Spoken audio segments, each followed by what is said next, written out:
The strength of the ancestors is here. Welcome to Watch Mojo, and today we're counting down our picks for the ways in which James Cameron's epic threequel will blow your mind. If there is something you can do, then you must do it. Number 10, born from the same shoot, how Fire and Ash split from Way of Water. The first film was not written with more films in mind, but it launched two characters that we love, Jake and Neytiri. And so then, using kind of my own life lessons and being a parent and having 5 kids, I wrote a story that spans 2 films, Avatar 2 and 3, Way of Water and Fire and Ash. To avoid continuity issues with aging child actors, Cameron made a unique production decision. He filmed Avatar: The Way of Water, Fire and Ash, and even preliminary portions of a 4th film concurrently. He told Entertainment Weekly it was to avoid what he called the Stranger Things effect. And we culminate all these themes in the new film. We go to new places, we meet new cultures, we do all the things you'd associate with an Avatar movie, but we definitely go deeper in terms of the relationships and the consequences of the things that they're experiencing. And I think what that does is it takes you on a journey. It's as much emotional as visual. This one production, 2 film strategy magnifies the scale. Overlapping shooting schedules, shared performance capture volumes, multi-film VFX pipelines, and narrative intent all blur the line between individual movies, underscoring how Fire and Ash is part of a grand intertwined saga. I went to the studio and I said, let's not just do another movie. Let's swing for the fences. I think what people are in store for is Avatar, but times 100. It takes it to a whole other place. Number 9, from the Seed Bearer to Fire and Ash. So congratulations, you unveiled the title of Avatar. It's only a big deal because we didn't have a title. And we only didn't have a title because I couldn't make up my damn mind. Is that what it was? Yeah. It's that simple. So the title is? The title is Fire and Ash, which has meaning when you see the film. Before Avatar: Fire and Ash was officially unveiled at Disney's D23 Expo in 2024, the film circulated for years under the working title Avatar: The Seed Bearer. The rumored name first leaked in 2018, hinted at a story rooted in renewal, birth, and ecological continuity, consistent with the franchise's recurring themes of nature's resilience and the cycle of life. This world goes much deeper than you imagine. In that light, the Seed Bearer suggested a narrative about regeneration and preservation, the seed functioning as both literal and metaphorical hope for Pandora's future. When Cameron replaced it with Fire and Ash, the meaning inverted, from growth to destruction, from beginnings to consequences. The change signals a darker tone, shifting the saga from exploring creation to confronting the cost of survival. Well, if you think about what is fire, fire can represent hatred, can represent violence, trauma, power, possible misuse of power. Number 8, Miss Cyrus Goes to Pandora, an original song for the soundtrack. Our love will never fade away. We're diamonds in the dark.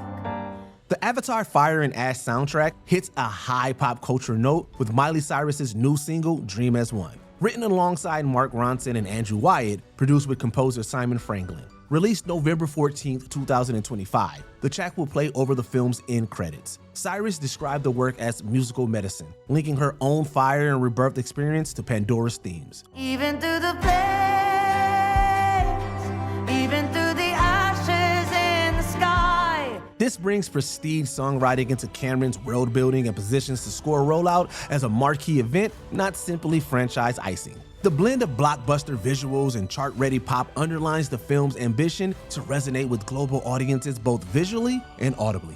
I know when we dream as one. Number 7, reinventing reality. Cameron's next-gen mocap breakthrough. I'm going to let you in on a little secret. As much as we use computers and technology, Avatar is made by an incredibly talented team of people who bring every expression, every emotional beat, and the entire world to life. Cameron says the production of Fire and Ash demanded the most complex visual effects and motion capture technology ever from his career. According to his comments, the technical challenge involved freeing the actors from typical constraints so that their performances could be recorded in immersive environments with performance capture decoupled from traditional camera setups. If it's not for the actors, Pandora would just be a beautiful world with no life in it. There's not one thing that you see us do that is animated. It is all us. It is all true. Wherever we go, this family is our fortress. The intent moved beyond actor in a mocap suit and into capturing nuanced expressions in environments with fire, ash, airborne motion, and scale that hasn't been attempted before. This rethinking of how capture performance is emblematic of the film's ambition, not just bigger spectacle, but new methods of storytelling through technology. It's very physical, immersive work, but it was an extraordinary time for me. And I need you to be strong. Right now. Strong-hearted. Nothing is ever easy, but we learned so much, and that's why we wanted to give you a glimpse into the spirit of the making of the film. Number 6, 3,500 shots of pure CGI. I think it's important to point out that we've managed to get this far, making these gorgeous Avatar movies with zero Gen AI. Cameron revealed that Fire and Ash contains around 3,500 visual effects shots, and that they're all VFX, every last one. That figure alone places the film among the most VFX heavy ever produced. Moreover, the scope of the work extends beyond simple digital overlays. Every shot must integrate mocap performances, environment simulations, fire, ash, wind, airborne motion, and seamless compositing to maintain the illusion of life on the alien world of Pandora. The volume and complexity of 3,500 full VFX shots underline that this isn't a movie with VFX sprinkled in, it's a movie built on VFX. But what I will never do is replace what I think of as the sacred creative act, which is writing, creating characters conceptually, then working with actors to bring those characters to life, then working with artists to put them in a world. For me, that must never change. Number 5, practical fire effects meet digital magic. We got this crazy idea. We're gonna build the Night Wraith. Go big or go home. In a formidable display of scale and craftsmanship, director James Cameron's team built full-scale aluminum airships and used actual flames on set to shoot a massive airborne battle sequence for Fire and Ash. A second unit director, Garrett Warren, described it, "The scene plays like a cross between a pirate ship invasion and fighter jets, with stunt actors riding animatronic flying creatures and performing leaps off moving structures, all under live fire." This fusion of tangible physical effects and advanced digital environments emphasizes that this installment isn't another CGI spectacle. It's a hybrid spectacle of immense logistical and technical ambition. When I showed up here in the factory to announce we are creating a creature which actually can fly, the Night Wraith, inspired by the new Avatar movie, everybody was like, oh yeah, that's gonna be amazing, let's go for it. It's very impressive to stand next to it and see the full wingspan. I can't believe that it's flying on its own. Number 4, Fire, Ash, Grief, and Vengeance, the meaning behind the title. I'm curious for you, and I love what you said about the previous two films.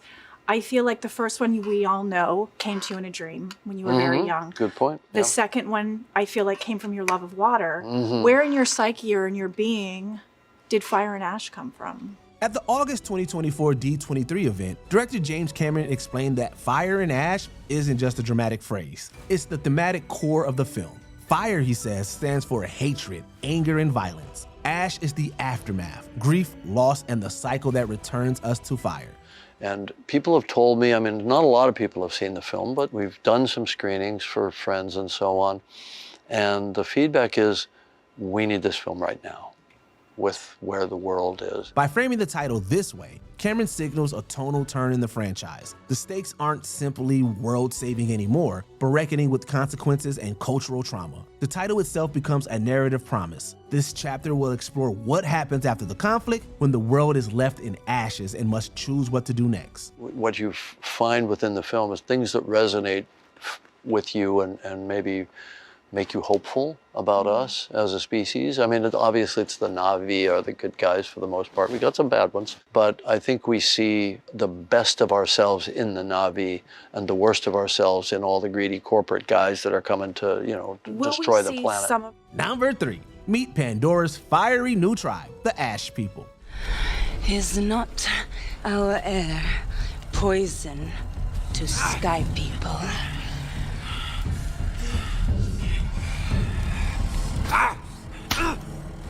How do you still live, breather?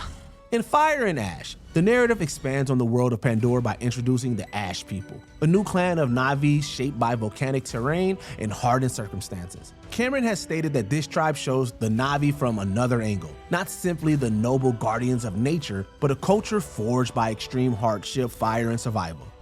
Ewa. Yes.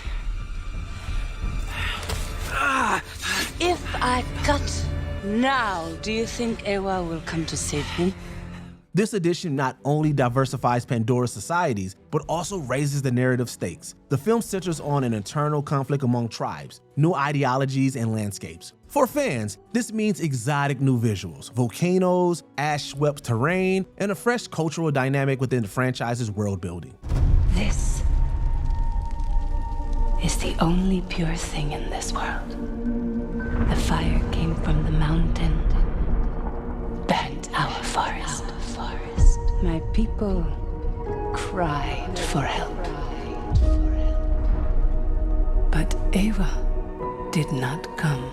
Number 2, how James Cameron filmed 2 epics at once. What does that always say? Sully stick together. No, the other one. Sully never quits. That's right, Sully's never quit. Production on Avatar Fire and Ash began overlapping with its predecessor Avatar The Way of Water, a logistical behemoth that required coordinating multiple films simultaneously. Cameron confirmed that the decision to split narrative material between the second and third films was driven by the sheer volume of story they had amassed. What if every human being on Earth could live here without a mask? Then the Na'vi people will be gone. Filming concurrently allowed the team to maintain continuity and to deploy the same technology pipelines across synchronized shoots. The result? Fire and Ash is not a standalone sequel, but part of a massive fold-out production that leverages the same sets, rigs, and visual infrastructure, upping the scale across the entire franchise. You want to spread your fire across the world, you need me. We must fight!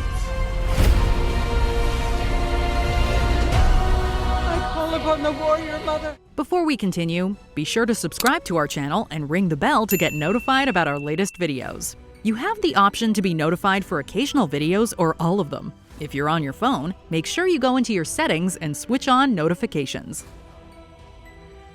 Number 1, a $1 billion gamble, Cameron's costliest vision yet. James, you've said that the first film was a nightmare to shoot. It wasn't a nightmare to shoot. It was fun to shoot. Fun to shoot. Nightmare to create all the new technology that was necessary and to figure it all out.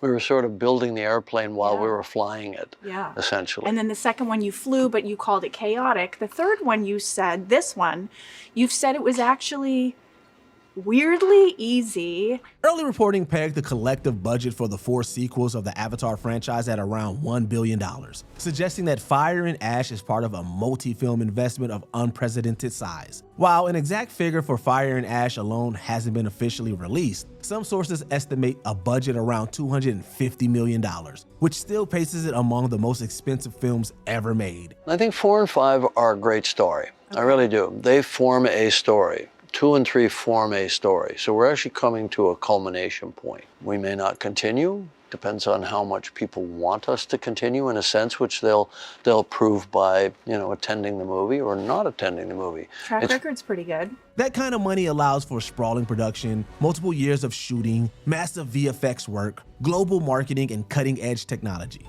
This significant investment is a central bet on the franchise's future, the viability of theaters in a changing industry, and the galvanizing power of big screen spectacle. We have to prove ourselves every time out, to a global audience at a time when theatrical is way down from what it used to be. We'll just see how it plays out. But I think this completes a story. Okay. And then a new story starts in 4 and completes in 5. Are you hyped for Avatar Fire and Ash? Are there any mind-blowing facts we missed? Be sure to let us know in the comments down below, and don't forget to like and subscribe for more WatchMojo videos.